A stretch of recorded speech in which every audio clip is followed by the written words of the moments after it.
Small talk is what we need, just as well.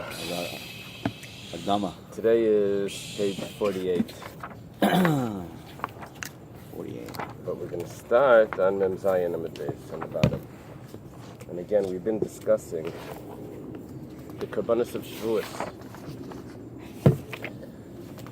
And the Karbanos of Shavuos have two lambs that are brought as shlamim, and they come along with two breads. It's called the Shtei Alechem. And we had a machlokes between Rabbi and Rabbi Lazar and Rabbi Shimon. If the slaughtering Between who and who? Rabbi and Rabbi Lazar and Shimon. So it's I think it was in the Mishnah, yeah. Okay. It's not a Gemara. Well, I don't remember if it was our Mishnah or if it was quoted in a Bais. It was quoted in a Bais. We had. And Rabbi holds that the shechita is what sanctifies the Shtei Alechem. The shechita of the lambs sanctify the Shtei Alechem. And Rabbi Lazar bar Shimon holds that it's the sprinkling of the blood. So Tana Rabbanan. It's the bottom two lines. So I'm sorry, shechita? Or the zrika. That's the ikar, in other words. What sanctifies the bread? What makes it mekadosh? So it says shachat shnei kvasim, which is what you're supposed to do. Right. However, al arba chales, but you had 4 loaves of bread instead of 2. It says moishech shtayim mehem.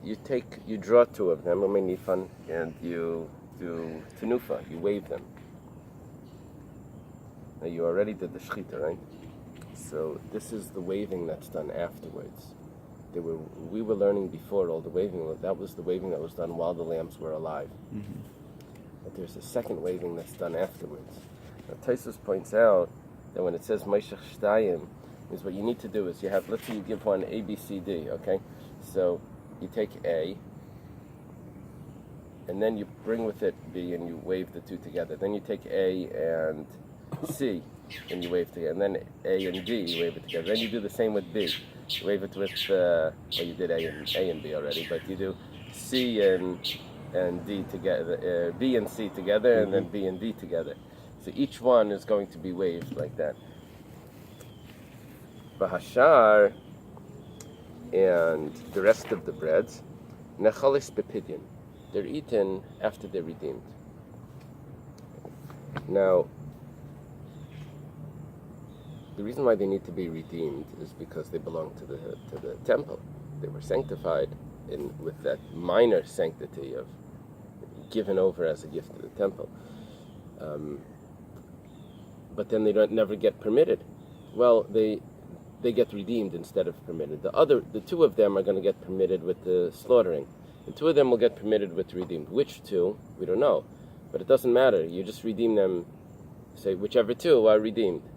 And the rule by all 4 of them will be they're eaten, because whether they're redeemed and they're eaten, or whether they're brought as a sacrifice, they're eaten. So there's no problem. So worst case scenario, you'd have to pay the premium, right? Right. Was And it that's 50, it. which is 5%, the chomish, right? No, that's when you redeem Ma'aser Sheni, and that's also if someone eats truma. I believe they have to pay an extra chomish. So anytime you redeem something from Hektish, you have to pay a premium. There's an administrative surcharge. But it's different Really? depending on what it is. Is it? But it's Really? Is that how it Yeah. is? Okay. Absolutely. Person donates a cow and then he decides he wants it back. Pay it. It's to pay an administrative surcharge. You got to pay a surcharge. And if someone else redeems it, if it's Same on his thing. own, I'm not sure. Okay, Okay. great. Amru Rabbana Kamei de Rav Chisda. The rabbi said this in front of Rav Chisda. And they said, or maybe the rabbi said the following in front of Rav Chisda. Maybe Rav Chisda taught this, and the rabbi said the following. They said, Hadalai Rebbe. This can't go according to Rebbe, because the Rebbe, if it is Rebbe, Kivan Damar Shchita Makacha. Rebbe holds that the Shchita, the slaughtering of it, sanctifies it. So there's a very technical problem here. The Parak Lahu Hecha. Where does it get redeemed? If they're going to redeem it outside the temple, So Kivan Diksiv Lifnei Hashem, because it says that it's done in front of God, it says by the sacrifice, it says it's in front of God. So if Salubiyaitse, that means that if you take it out, it becomes invalid. It can't be taken out of the temple. Okay, fine. So it's going to be in the temple. So Igavai, if it's inside, Hamayal Chul Nazara. So you're bringing mundane food into the courtyard. Because two of them are especially they're being redeemed. And they're being redeemed, that means they're chulin. Amle Rav Chisda responds, Li'olam Kerebi. Really it is like Rebbe. Uparaklu Gavai, you redeem it inside. V'chulin memela kahavyin. It's automatically becoming chulin. It's not like you're bringing chulin directly in. I mean, you're redeeming it and it's becoming chulin, but you're not entering it in as chulin. It's there already. That just happens automatically. Amalei Ravina Ravashi. Ravina says to Ravashi, this is the end of the Talmudic period, V'hatanya was taught in the Braisa. Kishehu paidan ein paidan ala b'chutz. When they're redeemed, you only redeem them outside. And is this referring to directly our case? Yes.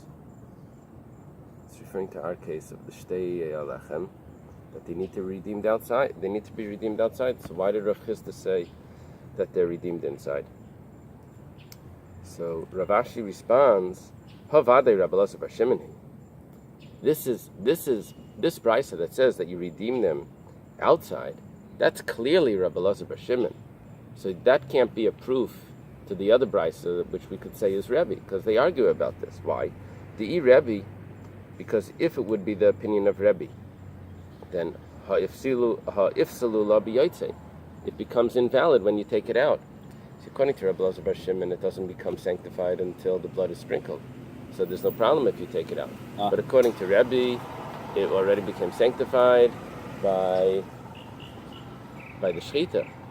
So according to Rabbi, you would have to leave it inside, not take it outside. Right. So the brisa that says that you take it out, that's clearly Rabbi Elazar bar Shimon. Amalei Ravashi. Someone else has a question to Ravashi. It's Ravacha Breder Rava. Before it was Ravina. Lema tevi tivta de Rabbi Yochanan mihadi itmar. Let this be. Shall we say that this is a question on Rabbi Yochanan from the following statement? It says Toida sheshachta al shmeinim chales. A Toida has 40 challahs. It's a sacrifice, and it's 40 challahs. It's 4 types of challah, 4 types of loaves, matzahs, rekikim, and 10 of each. So, but here, this person had, instead of 40, he had 80. Doubled it. So Chizkiah Amar, Kitshu Arba Mitach Shmeinim. Chizkiah says that 40 of them are sanctified from amongst the 80.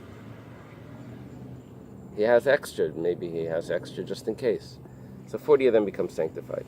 Rabbi Yochanan Amar like Kitshu Arba Mitach Shmeinim. Rabbi Yochanan says you have too much. Nothing becomes sanctified. In our brisa that we quoted, we said that 2 of the challahs become sanctified, and 2 of them are not, and we have to just redeem them. Wow. So that's a kasha on Rabbi Yochanan. When it says, "V'lav niyitmar Allah amar Rab Zera," have we not stated upon this statement that Rab Zera says, "Hakol moedim hechadam likachu abba mitech shmeinim dekitchu, hachanami dam likachu tarti mitech abba." There's a way out of that brisa. You could say that 40 of these 80 are sanctified. Everyone agrees, in that case, that the 40 become sanctified. So here too, you could say both be the sanctification would be before the shechita. Yeah, well, what it means is you designate it. Okay. It's the designation. So he's designating 40 of them to become sanctified. So here too, I thought we just said that Rabbi Yochanan does not agree that 40 becomes sanctified. Right. That's when he said he brings 80 altogether. Right. And he doesn't say anything about it. But if he says clearly that I'm only designating 40 of them, then even Rabbi Yochanan would agree that the 40 becomes sanctified. So that's the way of resolving our case, that he didn't bring just 4 loaves of bread. He brought 4 loaves, but he said that 2 out of the 4 are sanctified. Tani Rab Chanina, Tirsa, Kamid Rabbi Yochanan. Tirsa is a place. Maybe is there a place in Greece, Thoros? Yes. Thoros. Maybe it's Thoros. We have to ask Eily to look it up first. Yeah. Okay. I don't know. With these things, we just make it up. Do they have a comment on where it is? I just looked. I was They don't know. Let's see. I'm always impressed with the confidence that the people have in translating this. Okay. He taught in front of Rabbi Yochanan. Rabbi Yochanan's in Tveria. Shachad arba kvasim al beis chalas. This is exactly the opposite. He's slaughtering 4 sheep, but he only has 2 chalas. So which sheep is the chalas go on? Yeah. So, what do? Moshe chnayim him. You draw 2 of the sheep. B'zeirik daman shalei l'shman. And you sprinkle the blood as shlamim. It is a shlamim anyway, but not for the kivsei atzeres shlamim. Just plain shlamim. Just peace offerings. And then the other 2 will be able to be brought properly. Because if you don't do this, if you don't do this, then then you're going to lose the second 2. Now, why do you lose the second 2 if you do it the opposite?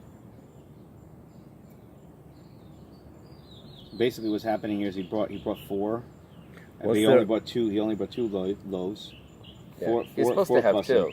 He takes the first 2 out. The last. Save the bread for the last one. Well, they're all slaughtered. They're all slaughtered. But the problem is that 2 of them only belong to be slaughtered with the sacrifice. So he has a way of resolving this, and the way of resolving it is by bringing them for the wrong intention. They'll become different sacrifices, because shlamim, if you bring them for a different sacrifice, they're still kosher. There's only 2 sacrifices that are not, and that's a chatas, and according to one opinion, anashim as well. I think Rabbi Eliezer, but it's a chatas. And a Pesach, erev Pesach, during the time, cannot be brought for a different sacrifice, and if it is, it's possible. But all other sacrifices can be brought for other sacrifice. Now, the owner doesn't fulfill his obligation. For example, a shlamim. The owner doesn't fulfill his obligation when that happens, but it's still eaten. So this Rabbi Chanina, you're not wasting. Right? Rabbi Chanina is saying that it would be better to get rid of the first 2 by invalidating them. No, it's not invalidating. It's by bringing them for a different sacrifice, and then the other 2 will be kosher. If you do it the other way, this is his concern, that if you bring the first 2 for the right intention, the other 2 are idchu. They're pushed away. They're rejected. And there's a problem we learned yesterday, that once they were ready to be slaughtered, and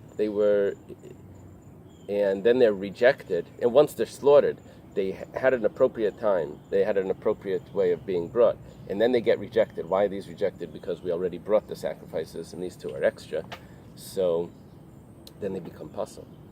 So better get rid of these extra first, in the time when they can still be kosher, by having thoughts of a different sacrifice, by sprinkling the blood for a different sacrifice, and then the other 2 will be brought kosher. They're the only 2 that's left. So you're assuming that the first 2, let's say, were brought as piggle, right, or whatever. Well, a piggle would be a problem. Then you can't eat it and all of that. We're trying to avoid all of that. We're saying let's bring the first 2 as a plain personal, I don't know if you can bring it. Yeah, let's just bring it as a regular shlamim, not as the obligation shlamim. Right. There we go. Should be fine for a little bit. So if right, okay, right, not as the obligation, as another type of shlamim, or something else. Right. Because if you don't do it like this, For the vein. okay. Thank you, Rabbi Smith. So if you do it like this, then you'll be able to avoid losing 2 sacrifices. Amalei Rabbi Yochanan. Rabbi Yochanan says, "V'chi oimrim la'adam amoid v'chatei Do you tell people? b'shvil shetizka." Do you tell someone to sin so that it should resolve an issue? And It's a here, sin what to is have, the it's a sin to sin? have a wrong thought? Yeah, that's what's coming out of here. That there is a sin, although it's valid, but you're not supposed to do that. And I don't know what the if it's a minor sin or a major sin. Let me see what the commentaries say. You got to bring a karmachatas. It says the asur l'shanes b'zvachim. You're not allowed to change anything.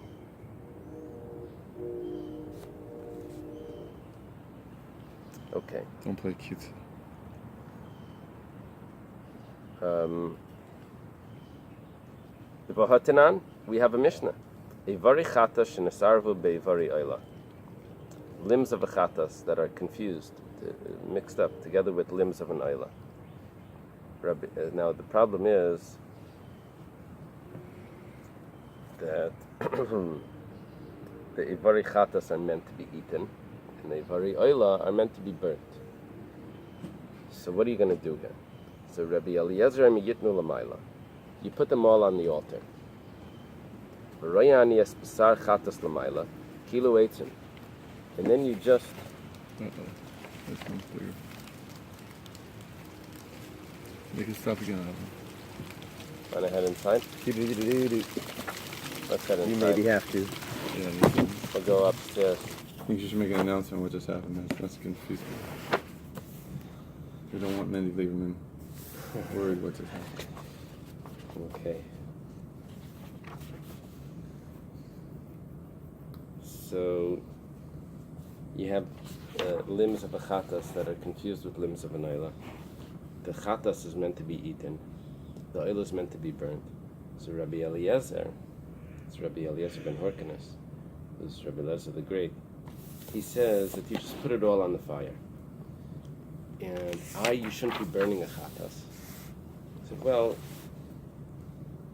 we're not going to be able to eat it, and we can just assume we can't put it on the mizbeach. It doesn't belong on the mizbeach. He says, well, we can put it on there, and it just consider it like the wood of the fire. The Zrika,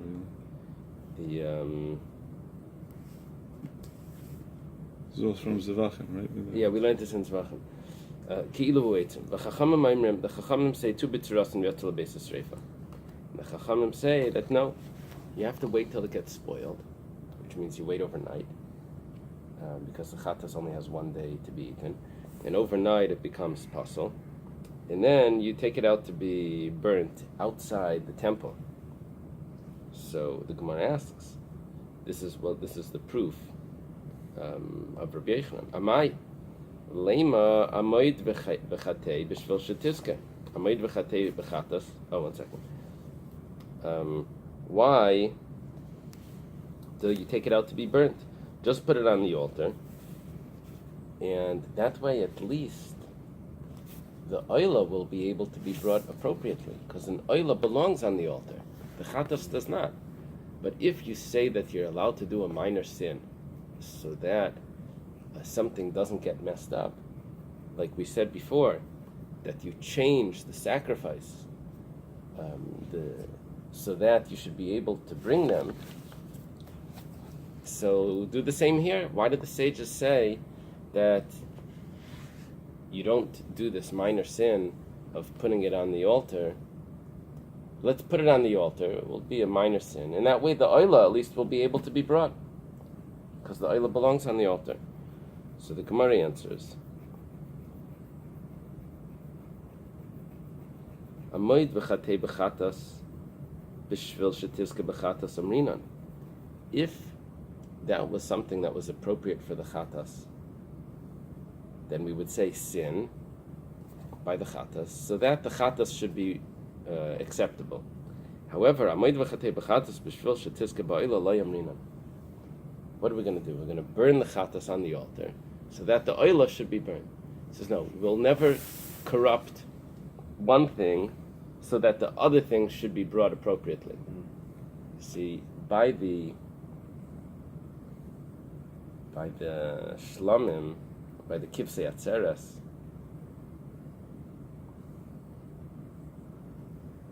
we're allowing the other kivsei atzeres to be brought appropriately.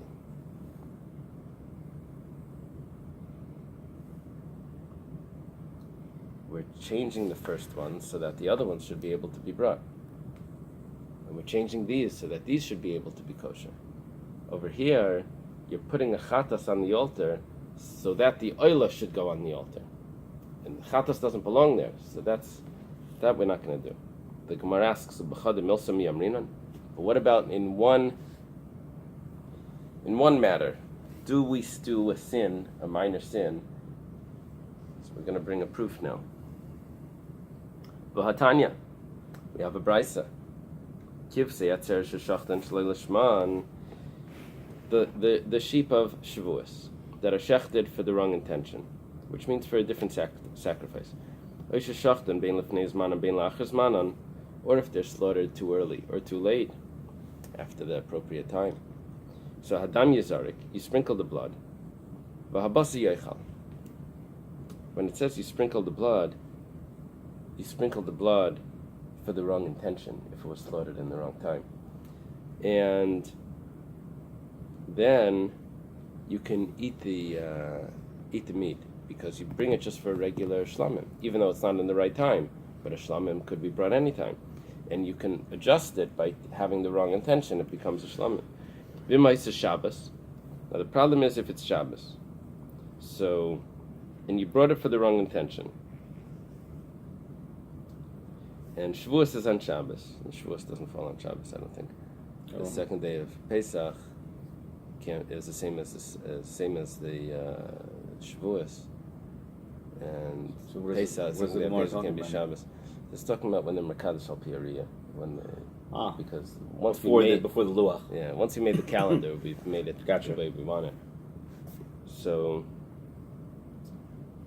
if Shavuos is on Shabbos, so then lo yizrik, then you can't just bring it on Shabbos, because you don't bring these offerings on Shabbos. You don't bring private offerings. And Shlamim is always a... Shlamim is... It started off as a public offering, but when you're adjusting it now, because you're having the wrong intention, so you're going to bring it as a private offering, as just a shlamim, and then it's going to be allowed to be eaten. So, and that you're not allowed to do. You can only bring on Shabbos the offerings that are meant, that are chayva for that day. You can't just bring any random offering.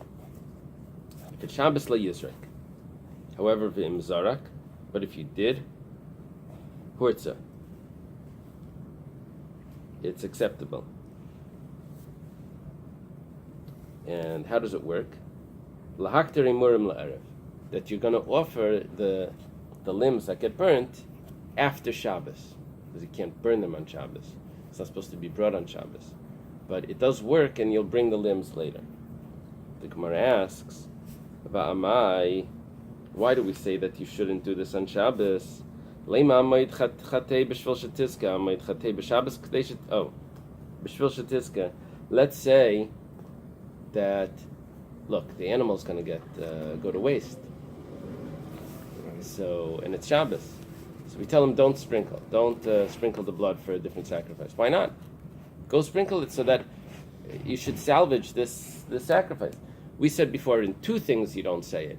If it would have been, one is a chatas, one is a, you don't say, don't sin with the chatas so that the oila should be acceptable. So we said, two things you don't do that.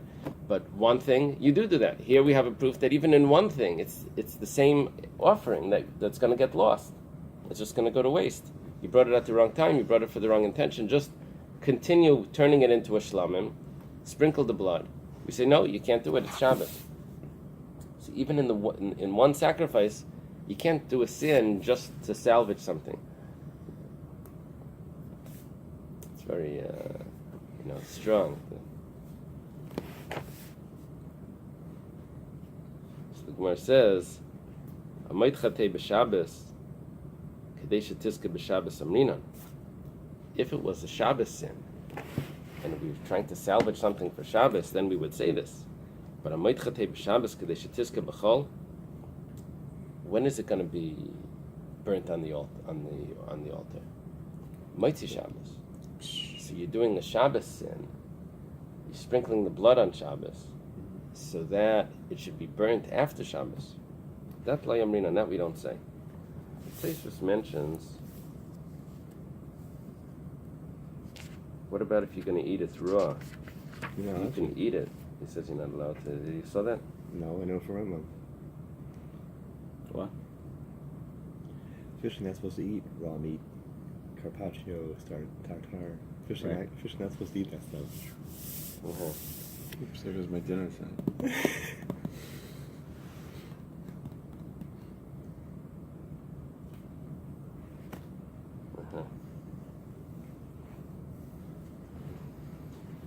Okay.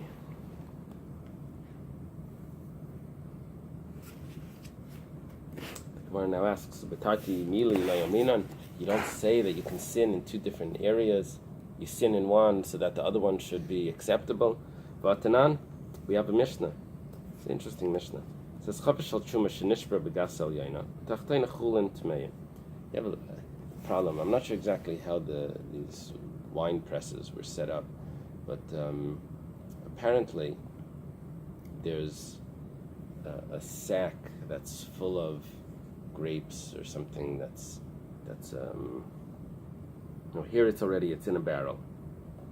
Here it's in a barrel, and it's in the upper part of this press, and it breaks.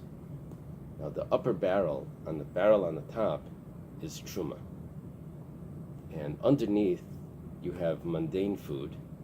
Now, if they get mixed up, the truma and the mundane, so it all becomes truma, unless it's nullified. It's easy, just give it off the base of English.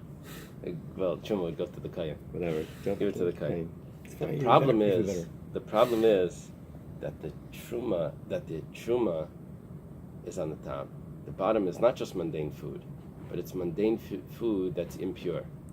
Now, mundane food that's impure, you just eat it when you're impure. It's not a problem. It's not a problem. But the problem is truma that becomes impure is not edible. It's not allowed to be eaten. So if it falls into it and it becomes truma, then you lose everything. So someone has to salvage something over here.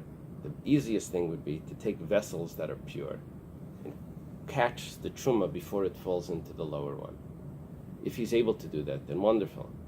But if he's not able to do that, is he allowed to take vessels that are impure and contaminate the truma before it becomes contaminated naturally on its own as it falls down? You're not allowed to purposely contaminate Truma. You're not allowed to purposely contaminate truma, but if you do... Yeah, but if you're saving the truma... Well, you're not saving the truma. You're saving the mundane by contaminating the truma in these vessels.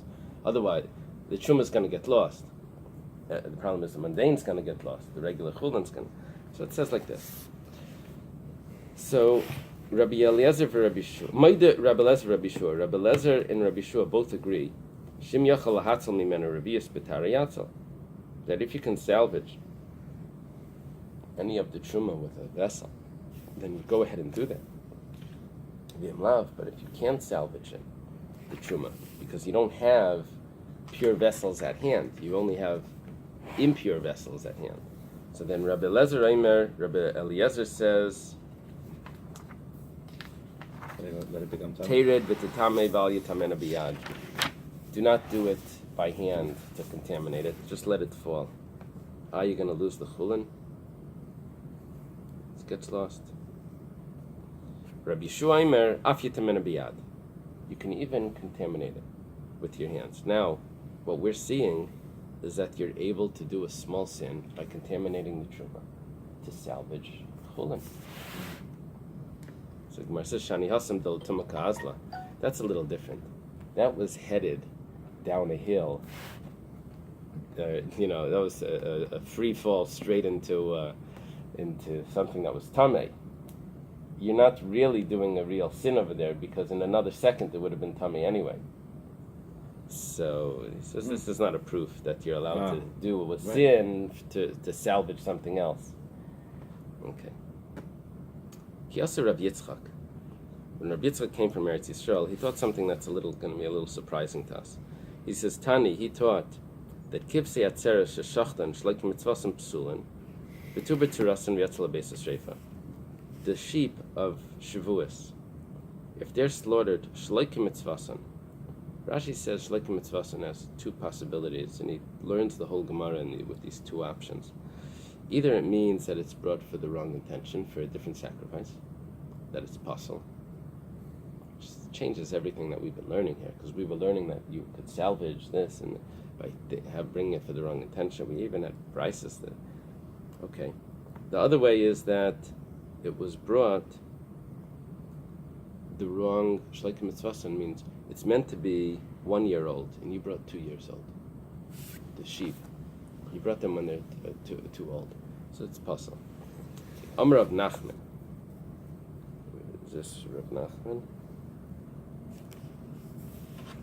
Apparently. Amar lei Rav Nachman. Rav Nachman says to him, Mar, the master, which is referring to Rabbi Yitzchak, T'makashlu lechatas. You compare this to a chatas. So Tani Psulim. That's why you teach that it's possible if it's brought for the wrong intention, or if it's brought in the wrong year. Now, This is how is this not piggle?